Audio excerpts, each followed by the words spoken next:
اور اللہ کے نبی علیہ الصلوۃ والسلام نے ارشاد فرمایا کہ جس نے میرے صحابہ کے بارے میں بکواس کی، زبان درازی کی، میرے صحابہ پر باتیں کسی، وہ یہ مت سمجھے کہ اس نے میرے صحابہ پر باتیں کی ہیں، بلکہ اس نے خود مجھ محمد الرسول اللہ پر باتیں کی ہیں۔ اور آج کا کوئی ملعن اٹھ کر صحابہ کرام کی شان میں گستاخیاں کرے، وہ یہ نہ سمجھے کہ میں نے صحابہ کی شان میں گستاخی کی ہے، نہیں، بلکہ اس نے رسول اللہ صلی اللہ علیہ وسلم کی شان میں گستاخی کی ہے۔ کیا آج اگر کوئی اٹھ کے کہے کہ صدیق اکبر ایسے تھے، صدیق اکبر ایسے تھے، او بھائی حضرت ابوبکر صدیق رضی اللہ تعالی عنہ، آپ کی شان اور مقام کا اندازہ ہم کیا لگا سکتے ہیں؟ اگر ہم آج اس بات پر متفق ہو، اگر آج کا کوئی اٹھ کر ایسا بندہ کہ جو صدیق اکبر پر زبان درازی کرے، دیکھیں صدیق اکبر رضی اللہ تعالی عنہ کا اگر کوئی آج بات کرتا ہے تو وہ در حقیقت ابوبکر صدیق پر بات نہیں کرتا، بلکہ وہ خود رسول اللہ صلی اللہ علیہ وسلم کے اوپر بات کرتا ہے، کیونکہ رسول اللہ صلی اللہ علیہ وآلہ وسلم تشریف فرما ہے، سماعت کیجئے گا، تشریف فرما ہے، اور آپ کے صحابہ دیگر بھی بیٹھے ہوئے ہیں، حدیث پاک ہے، مشکات المصابیح کی حدیث پاک ہے، دیگر صحابہ کرام بھی بیٹھے ہیں۔ اللہ کے نبی علیہ الصلوۃ والسلام نے صدیق اکبر کی طرف دیکھا، اللہ کے نبی نے فرمایا صحابہ جانتے ہو کہ اللہ تعالیٰ نے ہر مسلمان کے کندھوں پر فرشتے مقرر کیے ہوئے ہیں، آپ بھی جانتے ہیں نا، سنا ہے نا کہ کندھوں پر فرشتے ہیں جو انسان کے نام اعمال کو لکھتے ہیں، نیکیوں کو لکھتے ہیں، بدیوں کو لکھتے ہیں، برائیوں کو لکھتے ہیں۔ اللہ کے نبی نے فرمایا کہ ہر بندے کے اوپر فرشتے مقرر ہیں جو اس بندے کے نام اعمال کو لکھ رہے ہیں ہمہ وقت۔ اے میرے صحابہ تم جانتے ہو کہ ابوبکر صدیق پر بھی فرشتے ہیں، اور ان فرشتوں کا انداز کیا ہے؟ ان فرشتوں کا انداز یہ ہے کہ وہ فرشتے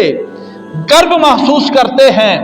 فخر محسوس کرتے ہیں، اور اس بات کو اقرار کرتے ہیں کہ ہم کتنے خوش نصیب ہیں کہ اللہ تعالیٰ نے ہمیں حضرت ابوبکر صدیق کے لیے مقرر کیا ہے، حضرت ابوبکر صدیق کے لیے مقرر کیا ہے، صدیق اکبر رضی اللہ تعالیٰ عنہ۔ حدیث پاک اللہ کے نبی علیہ الصلوۃ والسلام کی حدیث پاک ہے، آپ علیہ الصلوۃ والسلام نے ارشاد فرمایا کہ صدیق اکبر کی شان کا اندازہ ہم نہیں لگا سکتے، تو اللہ کے نبی علیہ الصلوۃ والسلام نے ارشاد فرمایا کہ جتنا نفع مجھے صدیق اکبر کے مال نے دیا، اتنا نفع مجھے کسی کے مال میں نہیں دیا ہے جی،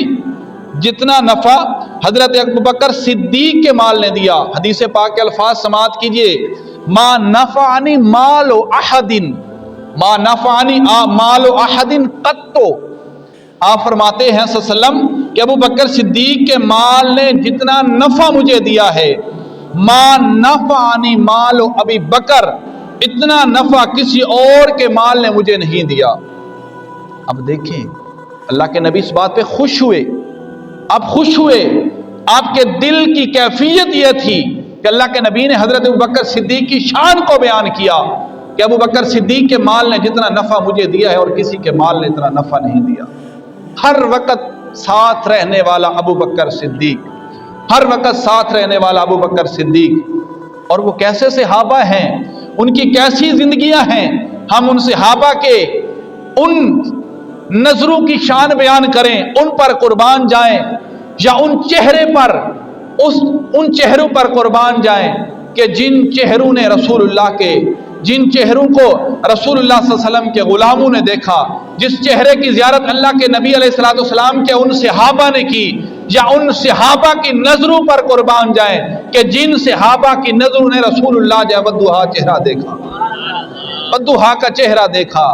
ہر کوئی گرم محسوس کرتا ہے، کسی کا پیر آیا ہوا ہے تو مرید گرم محسوس کرتا ہے کہ میں اپنے پیر کے پاس بیٹھا ہوں، میں اس کا دیدار کر رہا ہوں، اور میں پوچھنا چاہتا ہوں کہ ختم نبوت کے تاجدار،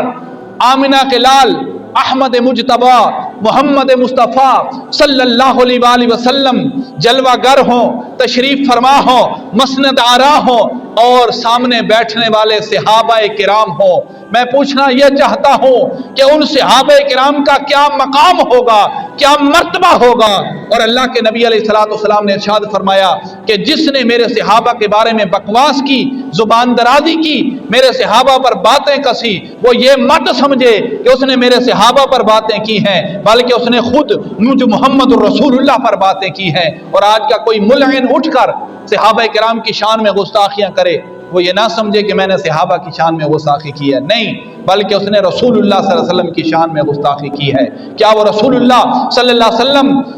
اتنے کامل علم تھے؟ معاذ اللہ،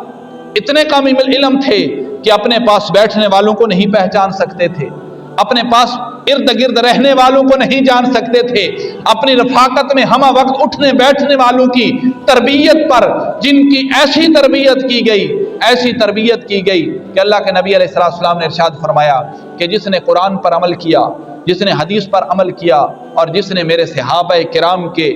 نقش قدم پر چل کر اپنی زندگی بسر کی، وہی بندہ نجات پا گیا۔